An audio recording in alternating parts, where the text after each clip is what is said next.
paz do Senhor, mais uma vez estamos aqui pelo canal EBD Spot, né? Que é um canal que tem trabalhado o comentário da lição bíblica, e nesse trimestre nós estamos com um tema Maravilhosa Graça, que é um tema maravilhoso acerca de um comentário da carta aos Romanos. O subtítulo diz que é o Evangelho de Jesus Cristo revelado na carta aos Romanos. O comentarista, o pastor José Gonçalves, um homem que tem se debruçado nesse tema e tem abençoado a nossa igreja com esse ensinamento da carta aos Romanos, né?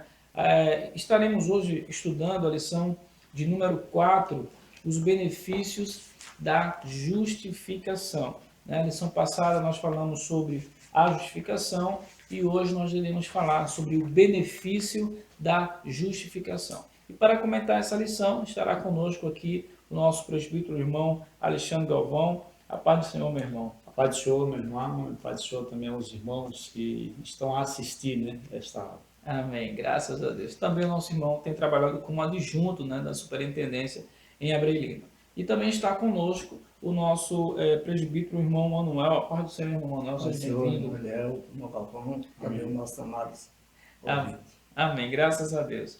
Muito bem, meus irmãos. Então, irmãos, antes da gente falar sobre a lição propriamente dita, quero fazer alguns avisos aqui.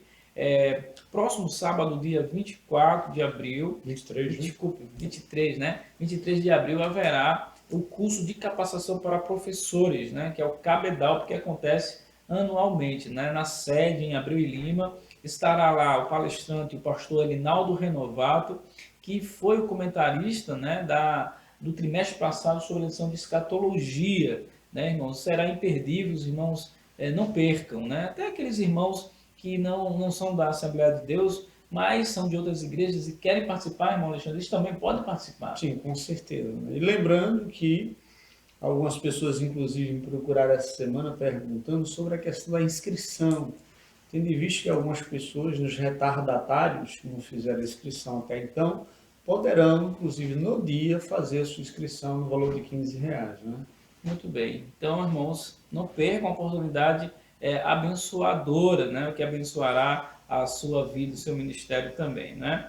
E também haverá oficinas, não é, irmão Alexandre? Sim, pela manhã, às 8h30, a partir das 8 horas, haverá oficinas para o pessoal que trabalha com departamento infantil, e o pessoal trabalha até 12 anos, né? Primário, pessoal maternal até o primário, até 12 anos vai ter oficinas, e de meio-dia haverá o almoço para esse pessoal, trabalho com departamento infantil, exatamente, para eles poderem ficar para a tarde, né? Para assistir assim a aula do pastor Elinaldo Renovato.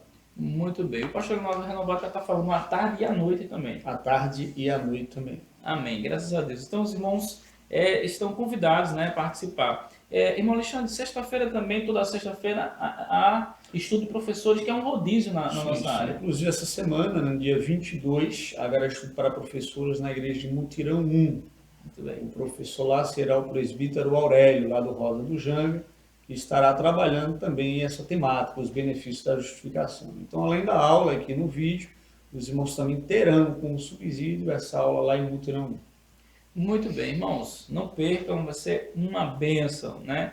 Irmão, dando continuidade ao nosso estudo aqui, falando sobre os benefícios da justificação, lição de número 4.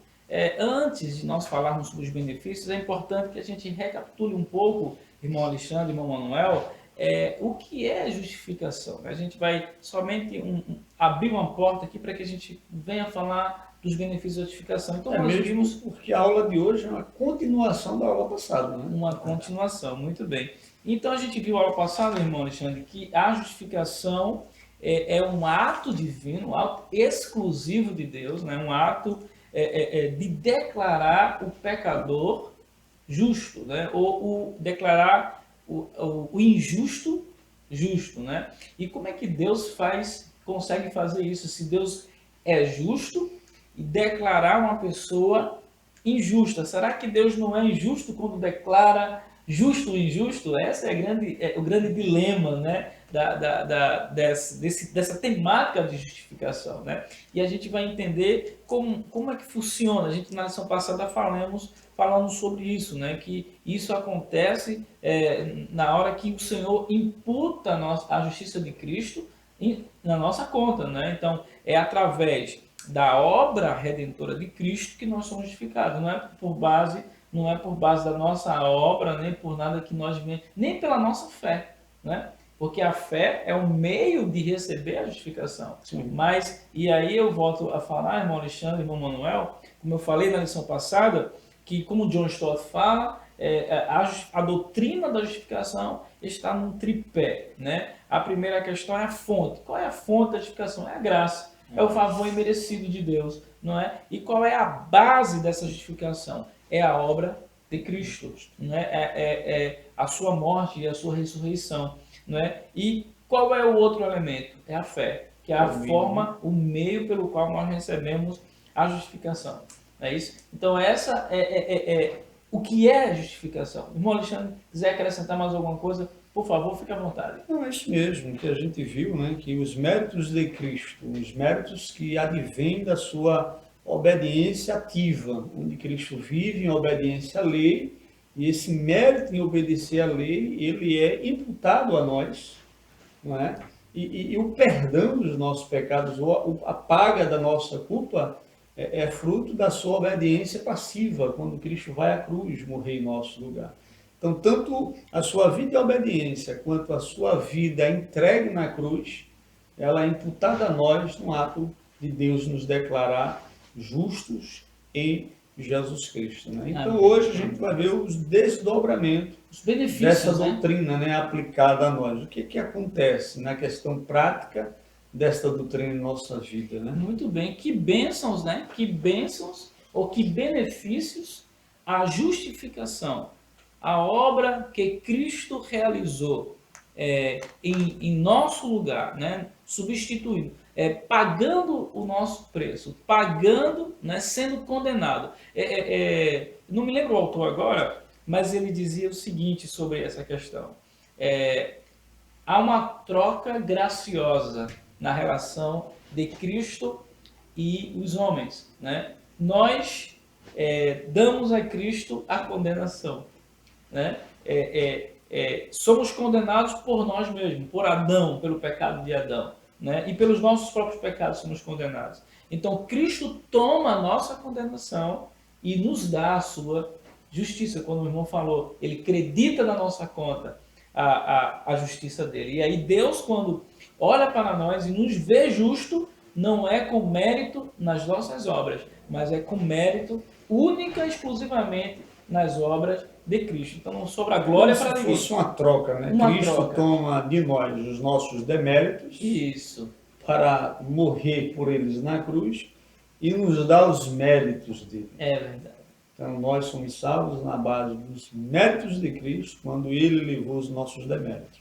E a gente pode utilizar, é interessante que esse crédito que é meu, não é algo que não é algo que me pertence. Cristo de fato me deu essa justiça e essa justificação, né? E podemos usá-la, né? E nós vemos aí que nós merecia o castigo, mas ele tomou, como Isaías diz, né? Tomou sobre si aquilo que era para nós. Exatamente. E ele levou sobre si.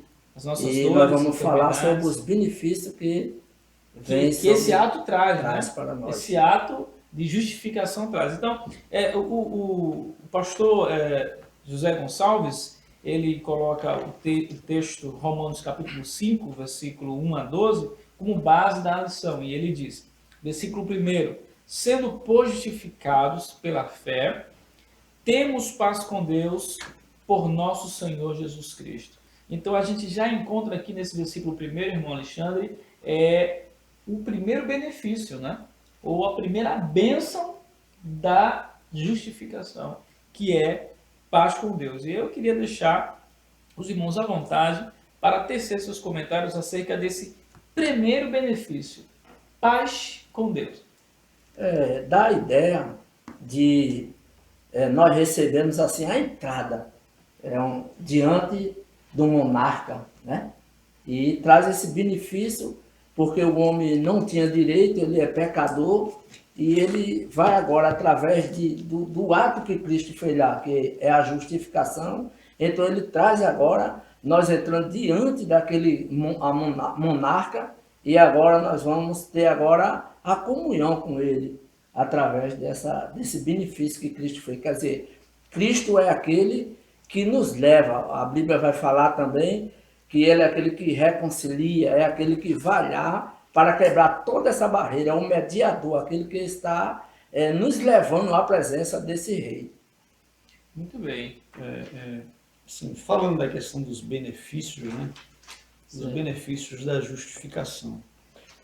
A aula passada a gente falou da importância tremenda dessa doutrina, da doutrina da justificação pela fé, porque, na verdade, ela é uma doutrina, como já dizia Martim Lutero, que a igreja fica de pé ou ela cai.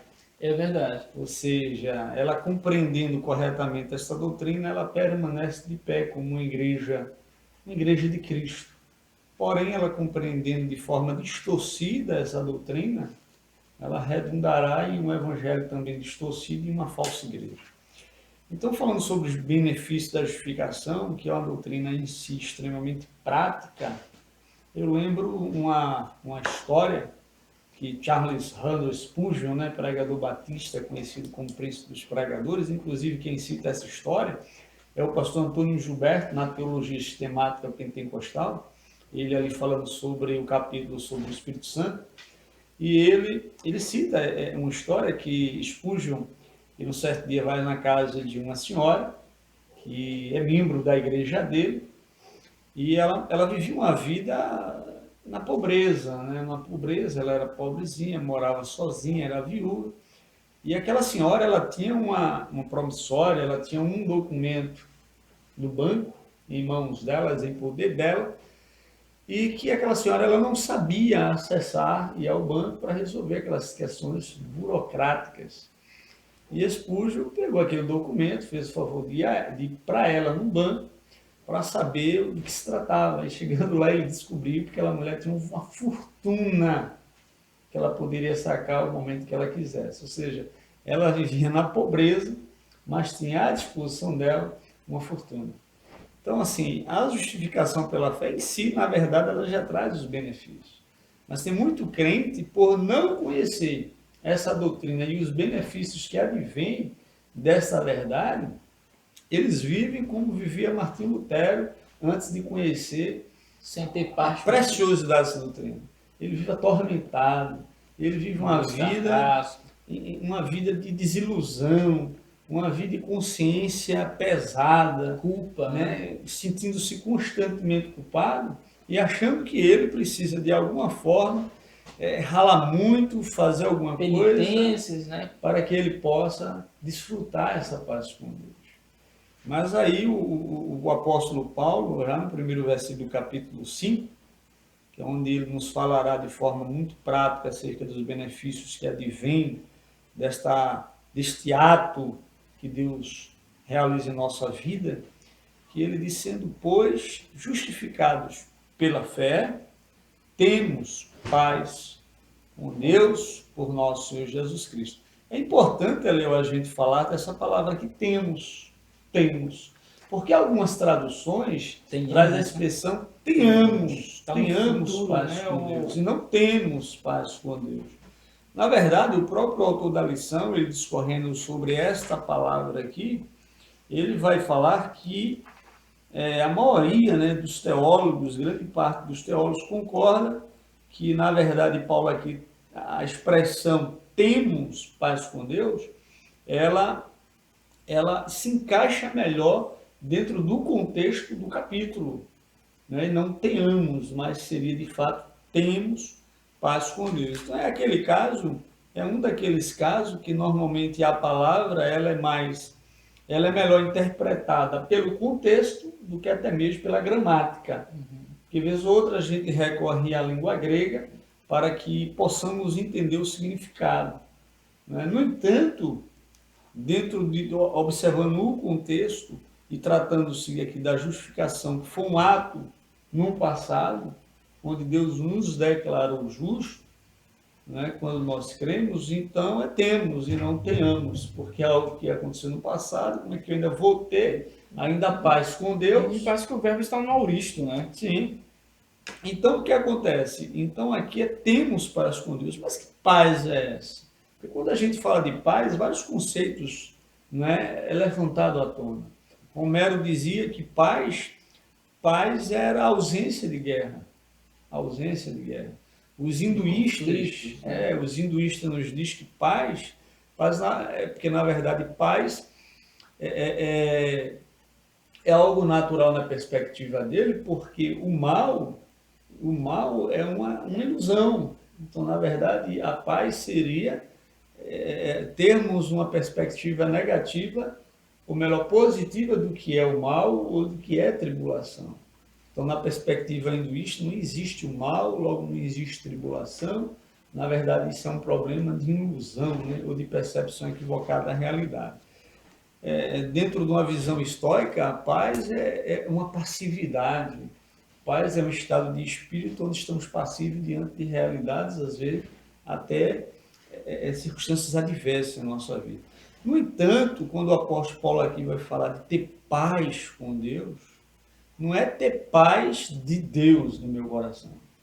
Não é ter a paz de Deus em meu coração, a ideia não é essa.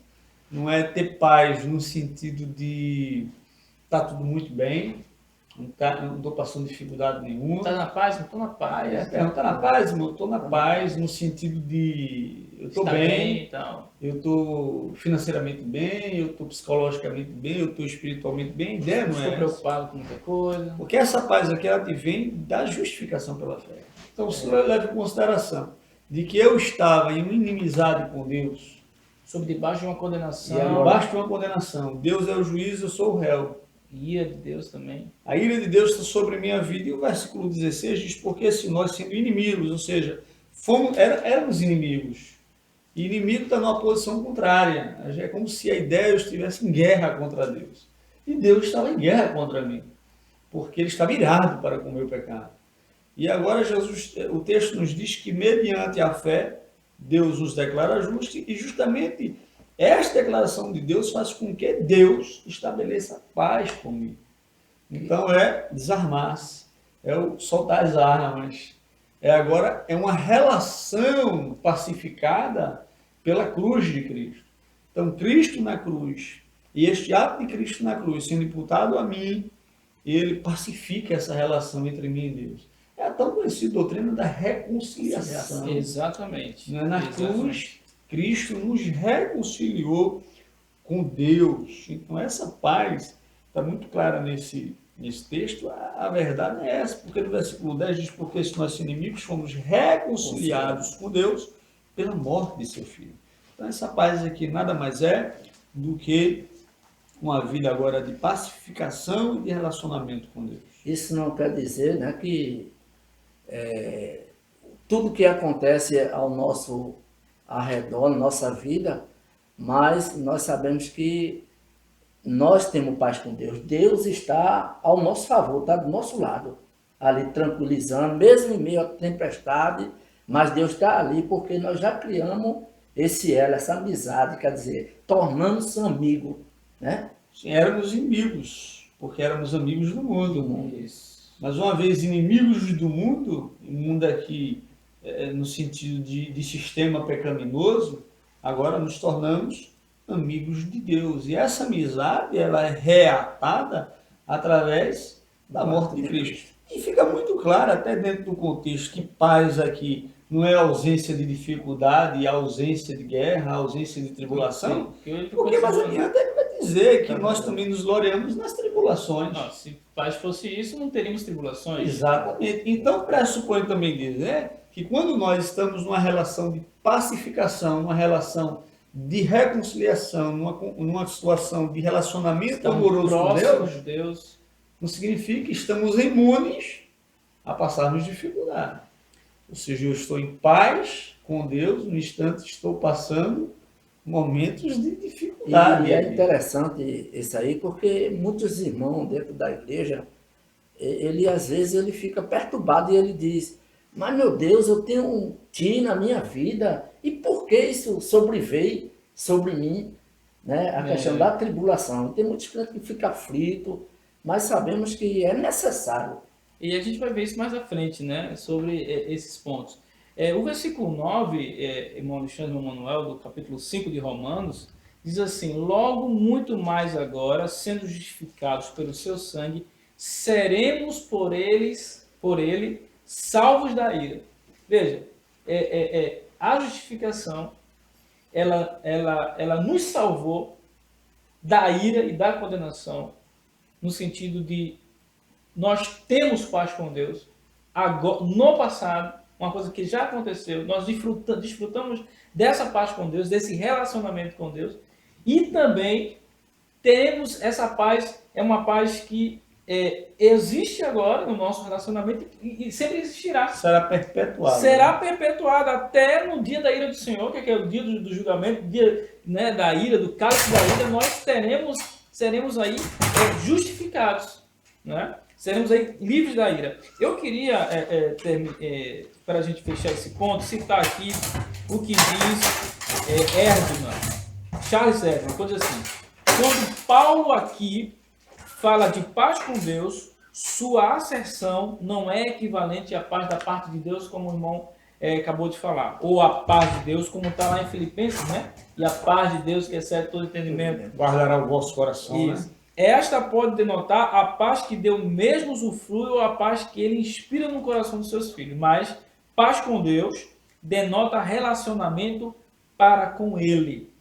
Expressa perdão, aceitação e se contrasta com inimizade ou ira. Assinala a posição daqueles que outrora estavam debaixo de condenação, mas agora estão a gozar da plena medida do divino perdão e do divino favor ao nosso favor. Então, paz com Deus, ainda até concluindo esse ponto, é ter um acesso aberto à presença de Deus. Né? Já dizia Michael Horton que se formos a Deus vestido com nossa justiça pessoal, encontraremos no trono Deus irado, que é fogo consumidor. Porém, se formos ao encontro de Deus, vestido com a justiça de Cristo, aí encontraremos um Deus de braços abertos, que é Pai e que estará pronto a nos receber. Né? Porque estamos vestidos e declarados justos pela justiça de Cristo. Então, ter paz com Deus é ter acesso a Deus. E aí a gente já entra, irmão Alexandre, já no segundo benefícios aí, pelo menos aí listado pelo comentarista, da justificação. Os benefícios da justificação. A gente falou agora há pouco da paz com Deus, falamos, e agora nós vamos falando do acesso. Essa paz com Deus me dá acesso, porque aí no versículo de número 2 diz assim: pelo qual também temos entrada, ou temos o quê? Acesso. Não é? Eu acho interessantíssima essa expressão, porque o pastor Dias Lopes, no seu comentário, quando ele vai falar aí de acesso a Deus, ele usa aqui que é acesso à graça, acesso a esta graça da justificação, a este favor imerecido, ter acesso à graça. Aí ele vai dizer, está no presente, esse verbo acessar está no presente contínuo, ou seja, uma vez que Cristo na cruz do Calvário verteu o seu sangue pelos pecadores, diz a Bíblia que o véu do templo se rasgou. E nós agora temos entrada, temos acesso. E aí ele usa aqui, irmão Alexandre, 3 expressões para falar desse acesso. Ele diz que é alguém entrando na presença do rei. Né? Essa palavra no grego é muito usada para isso, para se referir a alguém que está entrando na presença do rei. Então, usavam essa palavra, olha, quando anunciava a entrada, vai entrar determinada pessoa na presença do rei. Então, era usada essa palavra. Essa palavra era uma palavra usada para entrada na presença real. E a segunda coisa é a entrada no templo para adorar. E aí a gente faz essa alusão ao texto do Evangelho que diz que o véu do templo se rasga, né? Porque lá no templo, né, de Israel havia o pátio dos gentios, né? Havia o lugar santo e havia o lugar santo dos santos. Onde todo mundo tinha acesso, Nem- tinha dignidade. Não tinha, Pra entrar. somente o sumo sacerdote, uma vez por ano, Uma vez entrava por no ano. lugar mais santo, no Santo dos Santos. Né? Mas Cristo, que nos justificou pela sua cruz, pela sua morte, ele nos deu livre acesso para adorar a E o Deus. escritor dos Hebreus diz que agora devemos adentrar com ousadia. Com ousadia. Né? E me lembra também a mulher samaritana, né?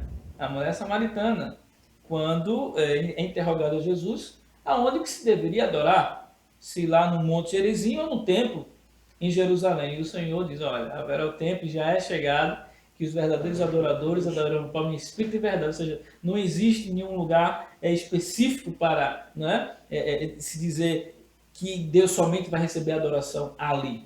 Né, porque o véu do templo se rasgou e nós temos acesso. E a outra expressão usada por essa palavra de acesso é a ideia de ancorar num porto seguro.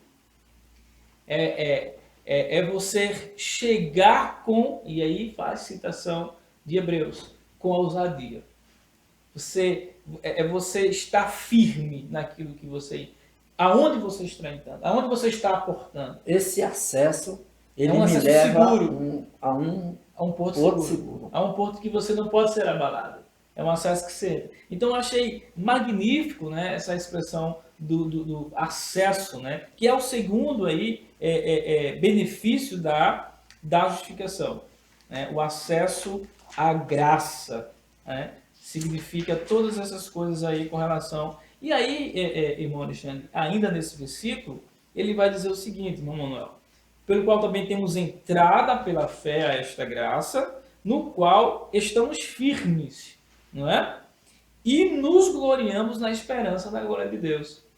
Então eu gostaria que os irmãos comentassem também sobre esse ponto aí, quando o apóstolo diz, temos entrada, né? Temos acesso pela fé a esta graça, no qual estamos firmes, e nos gloriamos na esperança da glória de Deus. Que esperança da glória de Deus seria essa, irmão Alexandre? É interessante o versículo 2, porque ele diz que pela fé, a esta graça, né, no qual Isso. temos acesso e entrada pela fé a esta graça, Isso. e é interessante a gente frisar aqui a palavra pela fé, Pela fé. que é a palavra aqui que acredito que explica tudo isso, porque eu tenho entrada pela fé a esta graça, ele diz, na qual estamos firmes na graça, mas estamos firmes pela fé. Né? Então a fé, como a gente já viu a aula passada, é o meio, é o instrumento, é o canal, pelo qual eu sou justificado. Né? Na realidade não é a fé na fé, é a fé em Cristo. Isso. Né? Então a fé é o canal pelo qual Deus ele nos justifica. E é justamente por esta fé que nós temos entrada a esta graça, né, na qual estamos firmes e nos gloriamos. Né? Se há algum momento que o crente pode se gloriar, e aqui está o momento, o apóstolo Paulo vai dizer que a gente se gloria na esperança da glória de Deus, como também nos gloriamos nas tribulações, qual daqui a pouco falaremos. Mas aqui ele diz que nós nos gloriamos na esperança da glória de Deus. Ou seja, o crente, ele se gloria no futuro. Ele se gloria naquilo que espera, naquilo que Deus fará na vida dele. As promessas. E não naquilo que Deus está fazendo somente hoje na vida dele. É um crente que vive a vida agora, mas com olho no futuro, a perspectiva dele no futuro, porque a pátria dele, na linguagem escritora dos Hebreus, é celestial, não é terrena. Então é o crente que vive a vida neste mundo, mas com olho no futuro, que vive dentro de um mundo, mas com uma perspectiva transcendental. Então é o crente que vive o agora, na verdade pensando no amanhã. Não uma questão de ansiedade, porque Jesus não vos preocupeis pelo que às vezes comer ou beber amanhã, mas o amanhã no sentido de estar na glória com Deus. E aí eu me lembro do apóstolo Paulo, né, escrevendo, acredito, não me lembro agora, a carta me foge a memória, mas ele não sabia se partia ou se ficava. É Filipenses 1, 21 e 22. Obrigado, irmãos, por ter lembrado. Então, veja, ele está naquele dilema, né? Ele diz assim, eu vou me encontrar com o meu Senhor. E isso para ele é uma grande honra. E ele, ao mesmo tempo, quer ficar para poder ajudar os irmãos, ensinar os irmãos, corrigir. Né? Ele ama tanto aquelas ovelhas, ele ama tanto aquele rebanho, mas ele também quer estar com o Senhor. Então, ele fica, eu não sei, né? Ele fica naquele dilema. Ver para mim é Cristo, morrer é lucro, né? Morrer é lucro. E aí, lembrando disso, veja, nem a morte consegue assustar ao cristão, irmão Manuel, que tem esperança na glória de Deus. Porque a esperança na glória de Deus também se revela na morte, né? Aí eu citarei aqui, está no livro do pastor também Dias Lopes, né, no comentário bíblico, quando ele diz assim, falando sobre Miguel Gonçalves Torres, que foi um ministro, né, da igreja presbiteriana, que ele diz assim, quando ele estava na hora de morrer, ele diz assim, querida, pensei que quando eu fosse morrer, eu iria para o céu. Mas foi o céu que veio me buscar. Né? É a visão de Estevão. A visão de Estevão naquelas pedradas. Né? Ele vê os céus abertos, ele vê a glória, ele vê o Filho. Então, quando o crente, meus irmãos, ele vive nessa esperança da glória, que é futura, que pode chegar não apenas com os últimos dias, né, com a glorificação, com a vinda do Senhor Jesus, mas também com a nossa própria morte, nós já estaremos com o Senhor. Né? Então, ela pode chegar de duas maneiras, né? Na morte e também na volta do Senhor Jesus. Né? Então, eu acredito que, se o irmão Manuel queria dá uma endossar. expectativa que nós não devemos, como Paulo disse, se nós esperar apenas esse mundo, somente nesse mundo, só aqui, nós seremos mais miseráveis. Mas nós temos que estar com o olho lá na frente, que dá o sentido da glória de Deus, né? É o futuro. O que vem para nós lá na frente é maior para a nossa vida. Então nós temos que, cada dia mais, esperar no Senhor, porque com certeza os benefícios nós veremos lá na frente. Não só nessa vida, né? O pastor Batista Ed Renekiewicz, em uma das pregações dele, ele diz algo muito interessante. Ele diz que a melhor coisa que pode acontecer na vida do crente, depois que ele é justificado pela fé, é morrer. Se tem uma coisa boa que pode acontecer na vida do crente depois que ele é salvo, é ele morrer. Porque ele, fechando os olhos aqui, ele já está abrindo o céu na glória. Ou seja, é interessante essa postura, porque hoje, dentro de um mundo capitalista e consumista no qual nós vivemos, existencialista, né? A igreja, infelizmente, está muito influenciada por essa mentalidade e até do movimento da teologia da prosperidade, de querer viver o agora e esquecer o céu. Parece que o céu agora é aqui. Eu acho que o céu não está nem no segundo plano, né? Nem no terceiro. Talvez nem. E o pessoal não quer nem. Não quero morrer, eu está tão bom aqui. Né? E nós queremos usar a fé para isso, para obter os bens materiais. Tenha fé que você vai ter um carro, vai ter isso. Então nós queremos. E aqui a gente vê a fé, com a leitura de pelo qual também temos entrada pela fé, esta graça na qual estamos firmes. Ou seja, estamos firmes pela fé e eu não me englorio na esperança da glória de Deus. Agora, para chegar lá, na glória de Deus, tem que ter fé mesmo. Porque a caminhada é difícil, é o que a gente vai ver, que é o outro privilégio. Que é a alegria no sofrimento. Né? É a alegria no sofrimento. Aí ele vai chamar que eu me glorio, eu me alegro, eu sinto gozo. É interessante essa questão, e aí somente para a gente fechar aí e já adentrar nessa posição aí, lendo o texto aqui, achei interessante assim, a palavra paz, que a gente falou da paz com Deus, né? A palavra paz nos convida a olhar para trás, né? A olhar para a inimizade que acabou. Quando nós falamos de paz no texto, a paz com Deus é nós olharmos para trás, olharmos para a cruz de Cristo, olharmos para a nossa inimizade e dizer assim, acabou. Cristo nos reconciliou. Porque outrora, quando não tínhamos paz, não desejávamos nos encontrar com Deus. Por quê? É o que vai com a dizer. Inimizade. Deus está irado. Então qual é o pecador que quer se encontrar com Deus justo? Nenhum. É por isso que o homem, no seu estado de pecado e miséria, nenhum que quer morrer. Porque sabe, morrendo, vai ao juízo, vai se encontrar com Deus irado com o pecado dele. Mas uma vez que nós estamos em paz com Deus, ou seja, a relação foi pacificada através do Cristo da cruz, aí a gente deseja, a gente anseia, a gente se gloria, a gente alimenta a esperança da glória de Deus, porque a gente quer se encontrar com Ele. Amém. Irmão Alexandre, e aí continua aqui o pensamento do autor, quando diz assim, a palavra graça, que é esse favor imerecido, né, que é essa reconciliação, nos faz olhar para o nosso Pai. Nós não tínhamos condições de olhar para Deus. Nós não tínhamos possibilidade de olhar para Deus. Mas a paz reconciliada, o sacrifício de Cristo, o acesso a essa graça, a presença do Pai, sob cujo favor agora permanecemos. Aí ele diz, com a palavra glória, que foi a que a gente terminou de falar agora, olhamos adiante para o nosso objetivo final, até o momento em que veremos e refletiremos a glória de Deus, a glória que é o objeto da nossa esperança e expectativa. E agora, irmão Alexandre, irmão Manuel, nós adentramos.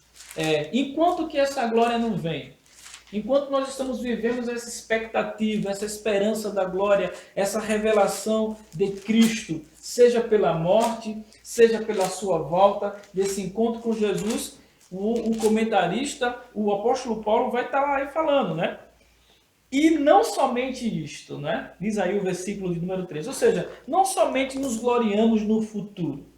Nós apenas não vamos gloriar naquilo que ainda vai se revelar. Mas nós vamos se gloriar também, ou se alegrar também, nas tribulações. Nas tribulações, sabendo que a tribulação vai produzir a paciência. E aí eu quero deixar os irmãos à vontade para falar sobre a tribulação. Irmão Alexandre, irmão Manuel, eu lendo sobre essa questão, quando Paulo fala de tribulação, a palavra latina para tribulação é tribulum. E tribulum é uma máquina agrícola, né? Cheia, um rolo compressor cheio de pregos, onde ele passava por cima dos cereais. E ele, na medida que ele passava por cima dos cereais, iam cravando nas palhas, triturando, né? E o trigo caía, descia, né? Então o que Paulo tá dizendo aqui? Eu me glorio porque quando a tribulação vem, ela vem me purificar, ela vem me refinar, ela vem me fazer mais parecido com Cristo, né? E aí o termo grego para a tribulação é forte pressão, forte esmagamento, né? É o que o texto diz. E ele tríplice, né? E ele vai dizer, né? Sabendo que essa tribulação, que essa pressão que nós estamos vivendo vai produzir outra coisa, que é o autor da lição diz que tipo de fé é essa que se alegrava no sofrimento. E o autor ele diz aqui que muita gente se escandaliza, né? Pelo fato de Paulo ter no sofrimento uma motivação para se gloriar. Inclusive, essa perspectiva e essa lição, ela é bem relevante na atualidade, e eu volto a frisar, inclusive o autor da lição ele vai dizer que essa fé de Paulo era uma fé pura, sem os resquícios da teologia da prosperidade. A grande vantagem de Paulo é que Paulo, lá na época dele, não tinha a teologia da prosperidade, né? Hoje tem. E a igreja está sofrendo muito a influência dessa teologia, a ponto de se escandalizar quando nós falamos sobre gloriar-se em sofrer. Mas sempre que o discurso de Jesus não era muito diferente, não. Jesus ele vai dizer o quê? Bem-aventurados ou feliz. Aquele que sofre. O que chora. Bem-aventurado o pobre. Jesus não diz bem-aventurado o rico. A gente hoje diz que bem-aventurado é o rico. Mas Jesus disse que bem-aventurado é o pobre. Jesus não disse bem-aventurados que sorrem. Diz bem-aventurados que choram. Capítulo 5. Bem-aventurados perseguidos. Então, o que Jesus, os que têm fome e sede de justiça, não é os que são fartos. Na verdade, eles são bem-aventurados porque serão fartos. Mas o apóstolo Paulo ele vai dizer aqui, e está muito claro no texto, que o crente ele deve se gloriar na tribulação. Não porque ele é masoquista. Porque é bom É sofrer. bom sofrer. Eu gosto gosto de de sofrer. sofrer. Não, é porque a tribulação, Por causa do o produto dela. sofrimento, ela tem um propósito na vida do crente. É o produto dela. É porque, quando Paulo disse se gloriamos, havia uma expectativa também, e muitas vezes fazer com que a tribulação, o nome de Deus fosse glorificado. Vamos dizer, Pedro estava preso, Sim. os irmãos e as irmãs estavam orando. O anjo foi lá e soltou a Pedro lá. Aquilo ali glorificou o nome de Deus. Aquilo ali fez com que o nome de Jesus cada vez mais fosse glorificado no sofrimento dele. E o nome de Deus ali cada vez mais foi espalhado. Está vendo o que ele faz em nossa vida? Está vendo? É como se nós pudéssemos fazer uma ilustração de um jogador. Ele está o time perdendo de 10-0. E faltando 5 minutos, ele vai lá, faz 11 gols, o time velho. Todo mundo vai dizer, esse aí é o cara, esse aí é a pessoa. Então, tinha esse aspecto também, para que o nome de Deus fosse glorificado na vida dele.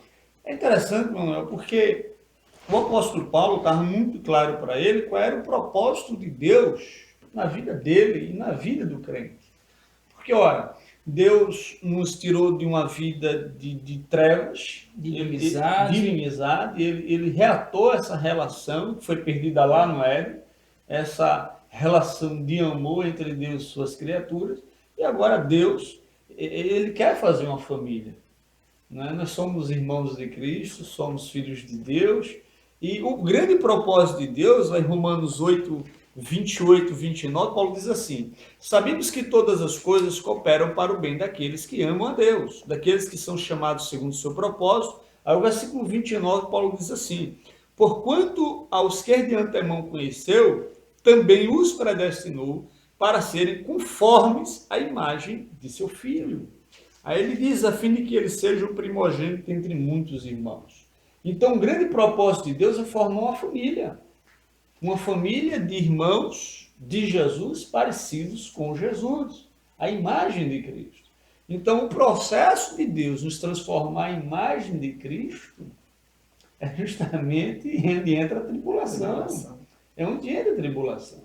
Porque o grande problema hoje é que as pessoas, os irmãos, a igreja, ela estabelece para si uma missão. E às vezes a nossa missão, como crente, às vezes a gente estabelece um sonho para a nossa vida, um projeto para a nossa vida, e a gente vai viver a nossa vida em busca daquele projeto, daquela missão que a gente estabeleceu para nós. E se a gente não conquista aquilo, isso gera em nós uma certa frustração. Mas na verdade a Bíblia diz que quem tem missão não é a gente, é Deus. E o grande projeto de Deus, ou a grande missão de Deus, é nos transformar à imagem de seu Filho. É verdade. Então o que nós devemos fazer? É apenas nos submeter a esse grande projeto de Deus em nossa vida. E o apóstolo Paulo, quando ele diz, eu me glorio na tribulação, porque eu sei que a tribulação produz o quê? Ela produz paciência na minha vida, experiência e esperança. Ou seja, a tribulação, ela me leva a desejar estar mais perto de Deus. Né? Ela me aperfeiçoa. Ela gradativamente me transforma à imagem de Cristo. Irmão Alexandre, alguém uma vez veio conversar comigo sobre alguns problemas que ela estava sofrendo, passando no trabalho, sendo perseguida. E aí me falou do problema, fez toda a sua queixa e pedindo oração. E eu disse uma palavra para essa pessoa. Eu disse, Deus está lhe dando uma oportunidade de você ser um crente, um cristão melhor. Deus está permitindo que você passe por essa tribulação para aperfeiçoar o seu caráter, para realmente aparecer o trigo na sua vida. Né? Porque aí, como o irmão falou, e o texto fala, a tribulação produzirá a paciência. E essa é uma paciência triunfadora, porque o termo grego lá é de uma paciência, não é aquela paciência, como se diz, é a paciência de Jó. Né? Porque o pastor até cita aqui, por exemplo, Jó 42, versículo 5, diz assim,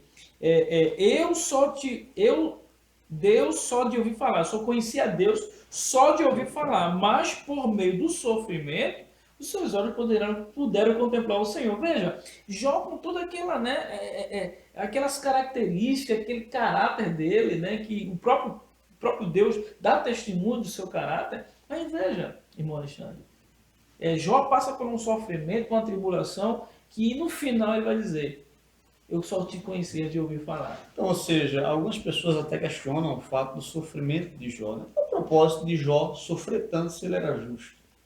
É porque ele precisava ainda, mesmo que ele fosse um crente bom, ele era um crente bom, mas ele ainda precisava ser lapidado. Porque eu acho que no livro de Jó a gente encontra um discurso ainda de Jó, um discurso de justiça pessoal. Pessoal, exato. E ele lá no final ele diz assim, Deus, eu pensei que te conhecia, mas na verdade era só de ouvir falar, mas agora os meus olhos te veem, e é justamente por isso que eu olho para mim e vejo que eu sou um miserável pecador, e por isso que eu me jogo aqui no pó e na cinza. Irmão vai falar, e citando aqui o Salmo 119, versículo 71, o salmista Davi dizendo, foi-me bom ter passado pela aflição para que aprendesse os teus decretos. Veja o que o salmista diz. Foi-me bom ter passado pela aflição para que eu aprendesse, ou seja, o sofrimento, a tribulação, ela tem um caráter pedagógico. Ela nos ensina. Ela faz com que a gente tome decisões.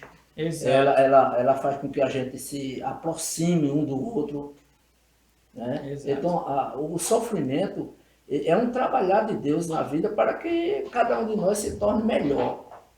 Só que a nossa natureza, ela não quer isso. A nossa carne. Ela é o inverso, ela quer o bem-estar, ela quer... E o sofrimento para nós é bom, mas é ruim. Mas para Deus, Ele está trabalhando em nosso caráter. É igual a questão do ouro, né? Quanto mais fogo, mais purifica, né? Mas aí faz lembrar também um texto que eu estava pensando aqui, que é 2 Coríntios, capítulo 4, versículo 17 e 18, quando Paulo diz assim, porque a nossa leve e momentânea tribulação, ele chama a tribulação de leve e momentânea, produz para nós eterno peso de glória acima de toda a comparação. Não atentando nós nas coisas que se veem, mas nas que não se veem, porque as que se veem são temporais e as que não se veem são eternas. Não é? Então Paulo faz até um joguinho aqui de palavra, porque ele diz que a nossa leve e momentânea tribulação. E a tribulação ela é leve, é justamente porque ela é momentânea. Ou seja, é aquilo que a gente pega talvez pesado, mas que a gente solta logo. Então, ela torna-se leve porque é rápido. Eu peguei e soltei. É momentâneo. Ou seja, Paulo está dizendo que a tribulação na qual eu sofro aqui nessa existência, ela é leve, porque a minha vida é muito rápida. O sopro é rápido, tendo em vista a eternidade que me espera. Aí Paulo vai dizer que para nós, ela produz para nós eterno peso de glória. Ou seja, Paulo chama a glória de pesada. Por quê? Porque ela é eterna, ela nunca acaba. Então, a tribulação é temporária, é por isso que é leve. Por isso que é leve. Aí ele diz, não atentando nós nas coisas que se veem. O problema é que hoje a igreja ela está muito influenciada, e a nossa geração, por aquilo que se vê, por aquilo que é palpável, por aquilo que está em vista. A Bíblia diz que Moisés, ele preferiu sofrer com o povo de Deus, porque ele via o vitupério de Cristo, via a glória, a salvação em Cristo, a glória que ele desfrutaria em Cristo, e ele preferiu isso do que desfrutar daquilo que ele via, dos bens lá no Egito. Então, eu acho que o que Paulo, na verdade, quer passar para a gente aqui é que a tribulação, ela não é uma coisa ruim. Agora, detalhe, é a tribulação sofrer por Cristo, é sofrer em decorrência da nossa obediência a Cristo. Da justificação. Não é sofrer por causa do pecado, o meu pecado, a minha desobediência, não. É sofrer devido à minha obediência, é sofrer devido à minha relação de amor com Deus. Pedro vai escrever esse versículo no capítulo 4, e o versículo 15, porque 1 Pedro? Porque tem tribulação que nós podemos procurar. E Pedro vai trabalhar, né? Sim. Essa questão, quando ele diz lá no capítulo 4, versículo 5, bem apropriado para esse momento, ele usa a expressão que nós não devemos sofrer como um homicídio. Aí ele diz assim: que nenhum de vós padeça como homicida, ladrão ou malfeitor, como que se entraste em negócio alheio. Então tem Mas aí tribulação. ele continua falando de quê? Ele continua falando, diz que, mas se padecermos como cristão, não somos envergonhados, antes gloriamos em Deus nesta parte. Não, é padecer e sofrer por Cristo. Por Cristo. Então, mas a gente vê hoje, na verdade, na atualidade, em uma igreja que não quer sofrer em instância nenhuma, nem por Cristo, nem em hipótese nenhuma. Não é? E a gente quer ver, talvez, a filosofia lá da montanha lá, do diabo, quando leva Jesus para o monte, e diz assim: se prostrado me adorares, eu vou te dar todas as facilidades do mundo aí, ó, todo o reino da terra vai ser teu. E a gente fica achando, porque a gente adora a Deus, a gente serve a Deus, Deus vai tornar a nossa vida fácil. Mas quem torna a vida fácil de alguém numa troca de culto é o diabo, é Satanás e não Deus. Deus, ele não prometeu vida fácil para ninguém. Ao contrário, a Bíblia diz que Deus, ele enriquece a quem ele ama. É isso? Ou ele disciplina quem ele ama? Na verdade, ele disciplina aquele que ele ama. Parece contrassenso. Deus ama, ele disciplina. Ele coloca um comportamento ou uma disciplina extremamente rígida para, na verdade, aperfeiçoar aquele crente.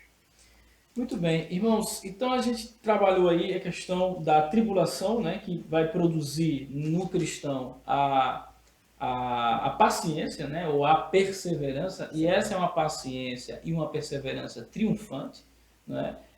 Então, sabe, irmãos, que quando a gente pede paciência, a gente está pedindo também tribulação, né? Porque não há paciência sem ser tribulada, né? Não existe.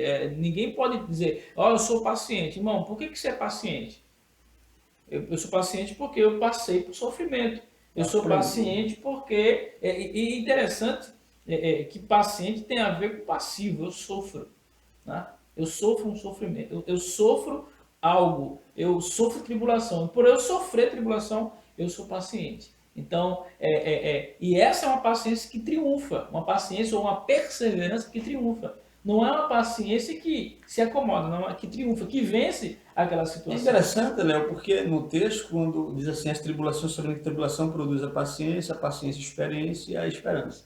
Então, está tudo atrelado à ideia da espera. Da espera. Isso. Porque quando diz eu me glorio na glória de Deus, e depois ele fala da tribulação, que vai produzir em mim uma paciência, na verdade, para esperar essa glória. Exato.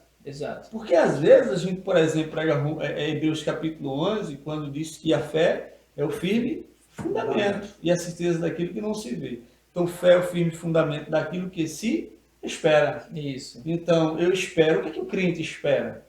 O crente espera glória. O crente espera uma vida gloriosa no porvir. Essa é a esperança do crente, do genuíno crente.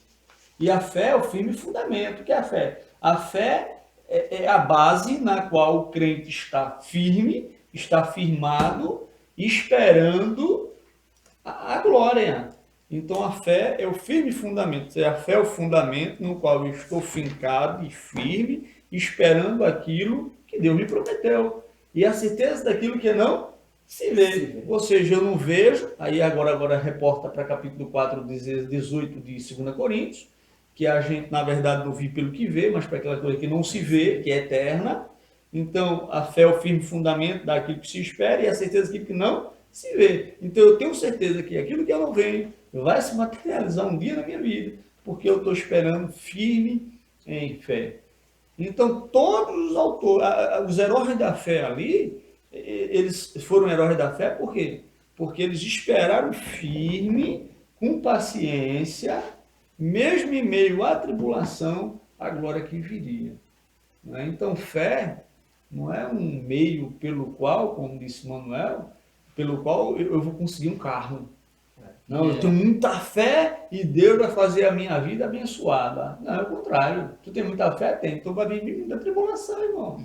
Para Deus te tornar um crente melhor. Então seja ao contrário. Então a tribulação ela vai agir em nossa vida de uma forma inversa. Ou seja, quanto mais eu sofro, melhor crente eu sou.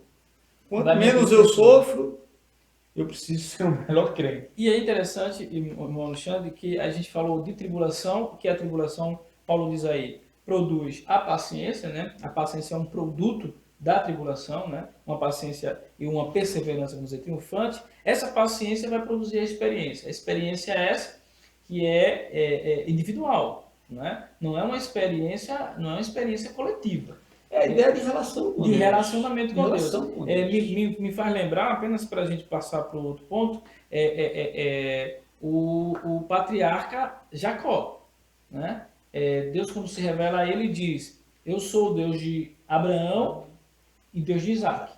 Mas Deus só vai se tornar Deus de Jacó depois que Jacó tem uma relação, uma experiência no Val de Jaboque. É porque, inclusive, Jacó, quando ele sai da casa do pai, fugido do irmão, Isso. e 77 quilômetros depois, quando ele para descansar, e num sonho ele tem a visão da escada. Isso. Aí quando ele acorda, aí ele pega uma pedrinha, bota lá, e diz assim, ele diz assim a Deus. Eu estava até lendo esse texto essa semana, ele diz assim: Deus, eu estou indo para a casa do meu tio lá, e se tu me levar em paz, se tu me trouxer em paz, se tu me abençoar, se tu me fazer prosperar, aí tu será o meu Deus.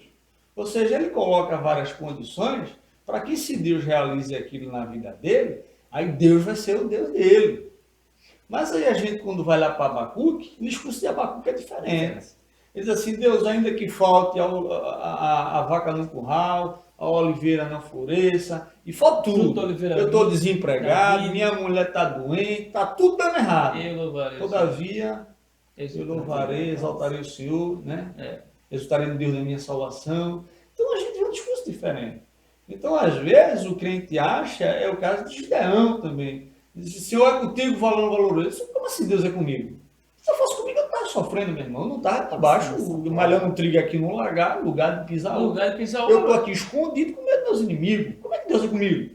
Então, esse é o discurso da teologia da prosperidade. Que Deus só é conosco quando a gente está boa. Tá tudo bom. Quando está tudo bem. E parece que esses líderes, quando ficam doentes ou passam por alguma coisa, não ficam mais na igreja, né? Não, eles se escondem. Eles se escondem porque, pô, gente, está em pecado? E cadê a tua fé? Né? Mas aí Paulo disse: se Deus é por nós. Na verdade, esse não é condicional. Paulo está corroborando aquilo que ele já vinha dizendo antes. Ele está dizendo assim: Deus é por nós, Deus é conosco em qualquer circunstância. Seja boa, seja má, afinal de contas, uma circunstância diversa na minha vida, é Deus trabalhando em minha vida para me transformar à imagem desse filho. Porque paz ele já tem conosco. Mas aí, então, irmãos, a paciência vai produzir essa experiência, né? Ou a perseverança, essa experiência, e a experiência é a esperança. E o interessante que o autor diz: essa esperança ela não traz confusão. Por quê? Por que essa esperança não traz confusão? Porque essa esperança, irmão, foi trabalhada. Essa esperança não é produto de uma conversa fiada. Ela não Essa é uma esperança que é produto de experiência com Deus. Essa é uma esperança que é produto, irmão Alexandre, da tribulação. Essa é a esperança. Aí ele vai dizer: a esperança não vai trazer confusão, não vai trazer dúvida. Não é um... Desaponta, não humilha, né? Aí ele diz: porquanto, aí acho isso aqui interessante. Porquanto o amor de Deus está derramado em o nosso coração pelo Espírito Santo que nos foi dado. E aí o autor trabalha o segundo ponto da lição falando da tríplice amor de Deus, a bênção do tríplice amor de Deus, né? Que Deus Pai nos ama, o Espírito Santo derrama esse amor no nosso coração. E eu acho isso aqui interessante, que o termo derramar aqui, a ideia no grego é de uma esponja.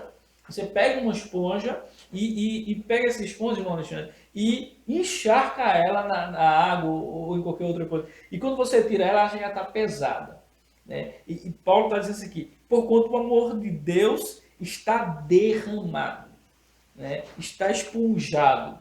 Né? É interessante, você pega uma esponja, quando você aperta, né, a água sai, qualquer líquido que ele esteja ali. Então, esse amor de Deus está derramado no nosso coração pelo Espírito Santo, porque Cristo, estando nós ainda fracos, morreu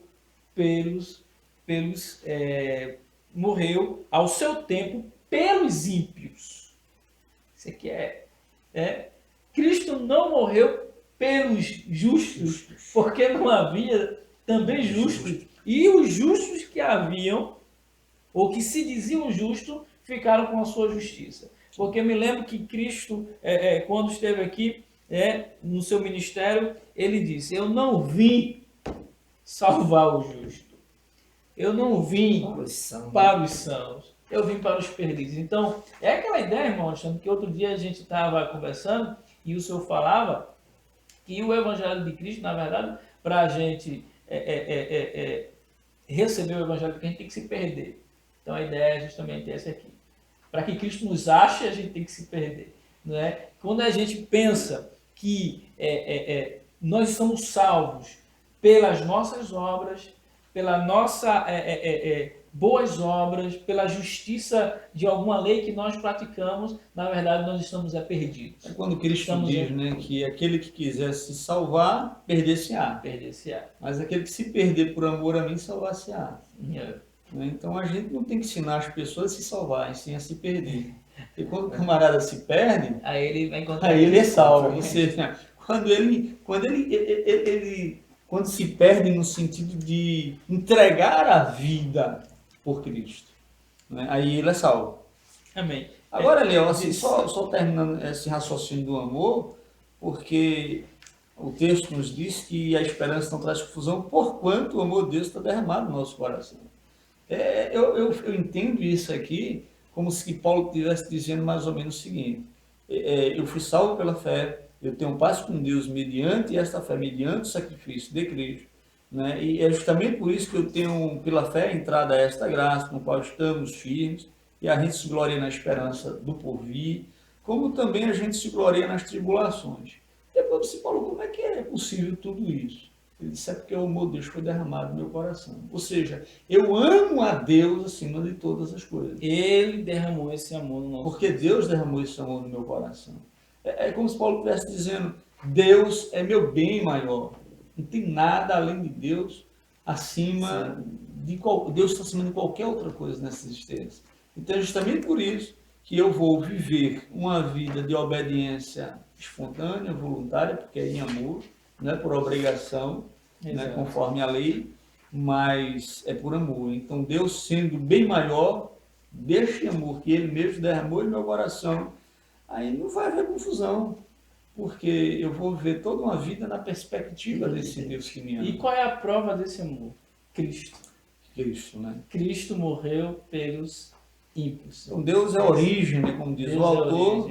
O Espírito Santo é o que instrumentaliza este amor, derrama. E Cristo, na verdade, o executor. É o que executa este amor na cruz. Muito bem, então chegamos aí ao último ponto da lição, irmão Alexandre, falando sobre as bênçãos da nova criação, né, de acordo com Romanos, o comentário. Então, o que os irmãos podem acrescentar nesse ponto aí, que o comentarista traz aí, o homem, né?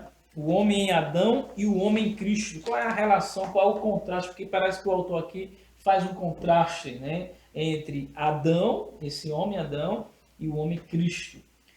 O que está em Adão e o que está em Cristo, né? Amém? Vamos tratar aqui. Então o autor diz assim: os efeitos e as bênçãos da justificação são agora ilustrados por Paulo com as figuras de Adão e Cristo. Primeiramente, Paulo fala do homem em Adão, em Romanos 5, 12, 14. Existem várias interpretações a respeito desse texto bíblico, mas a ideia mais aceita pelos intérpretes é que Adão, como cabeça da raça humana, representava toda a humanidade. Nesse aspecto, todos pecaram, pois todos descenderam de Adão. Para Paulo, o homem em Adão, símbolo da velha criação, né? Ele vai dizer aqui, está condenado em desobediência, dominado pelo pecado e vencido pela morte. O homem em Adão é, portanto, um projeto falido. Não há nenhuma esperança para ele. Como o autor disse que, na verdade, há várias interpretações acerca disso. A gente, inclusive, pincelou um pouco a semana passada, falando sobre justificação pela fé, e que o autor defende aqui a linha da representação federativa de Adão. Isso. Algumas outras vertentes. Por exemplo, Agostinho de Hipona, ele defendia a representação de Adão numa forma seminal, ou numa forma biológica. Adão era nosso representante biologicamente falando, ou seja, Adão ele perpassa para toda a posteridade a culpa ou a corrupção através da genética, através da hereditariedade. Então, um ponto, não né? entra nem tanto a ideia de culpa, a relação forense, mas mais uma questão de corrupção. Há outro... Uma contaminação, né? Exatamente. Mas aí o autor ele vai falar aqui de uma representação federativa, onde nós estávamos representados em Adão, né? E quando Adão peca, toda a posteridade peca com ele.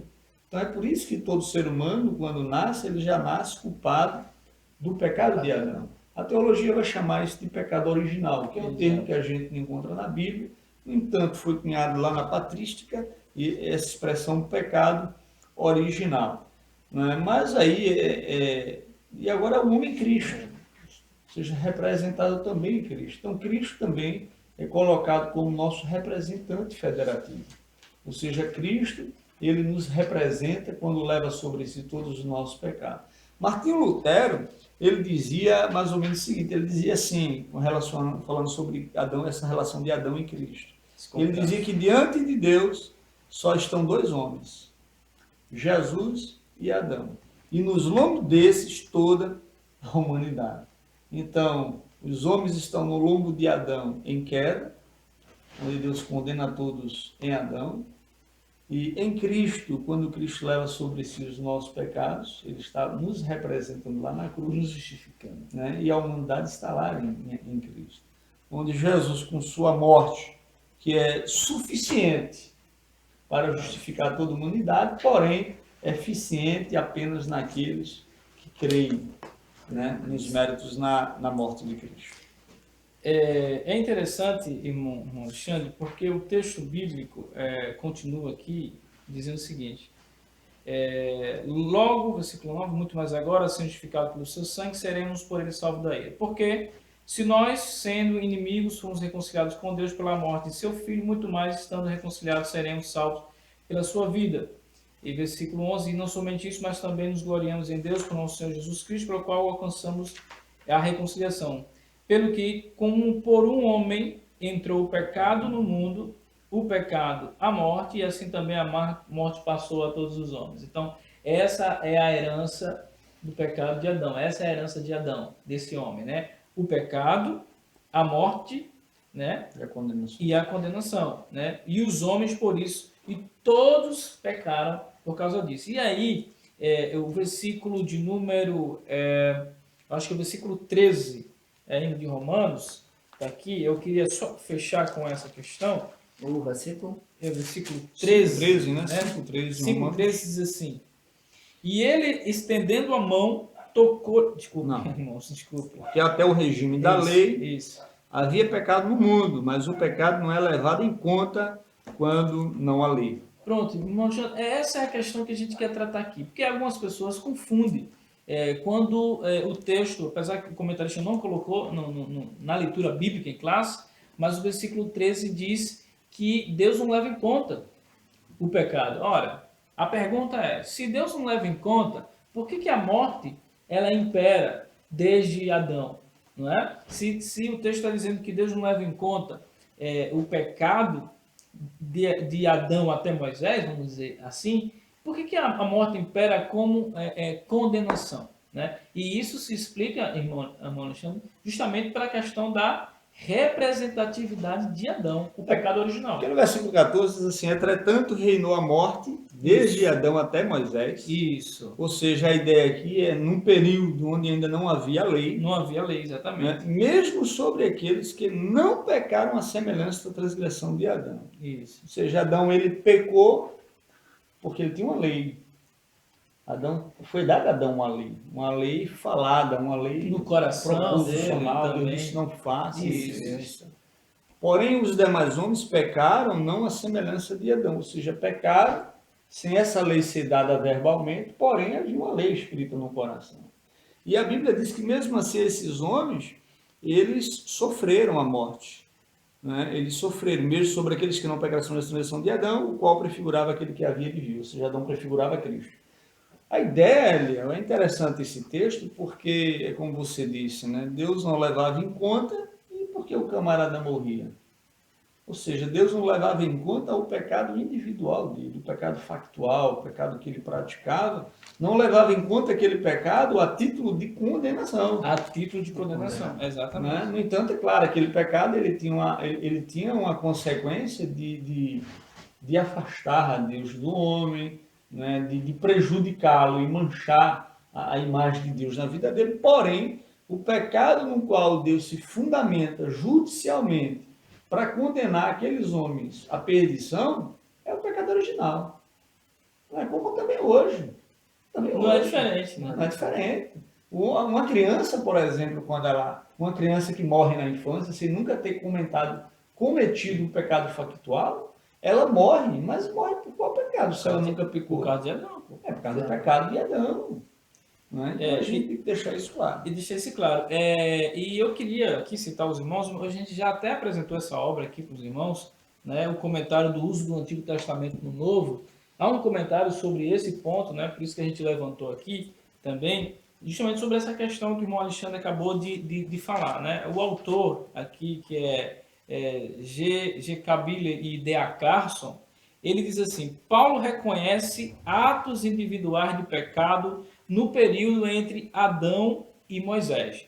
Porém, os considera subordinado ao poder do pecado e da morte já introduzido por meio de Adão, ou seja, por meio da representação federativa.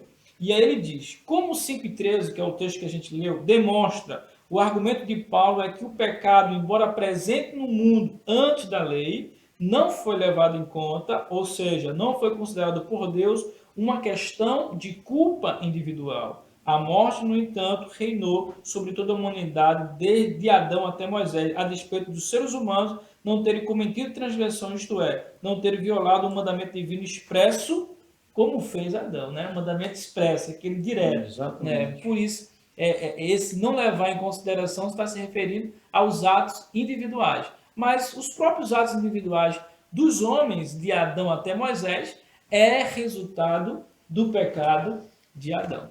Amém, meus irmãos? Amém. Então, queridos, acredito que a lição tem sido explanada, né? A gente viu essa representação de Adão, de Cristo. Queremos agradecer a todos que têm nos acompanhado no nome de Jesus e quero deixar aqui para os amados irmãos as suas considerações finais. Né? Queremos dar a oportunidade aqui ao nosso irmão Emanuel, presbítero da igreja, que vai fazer a sua consideração final. Estaremos encerrando também depois que o nosso irmão Alexandre Galvão fizer seu comentário.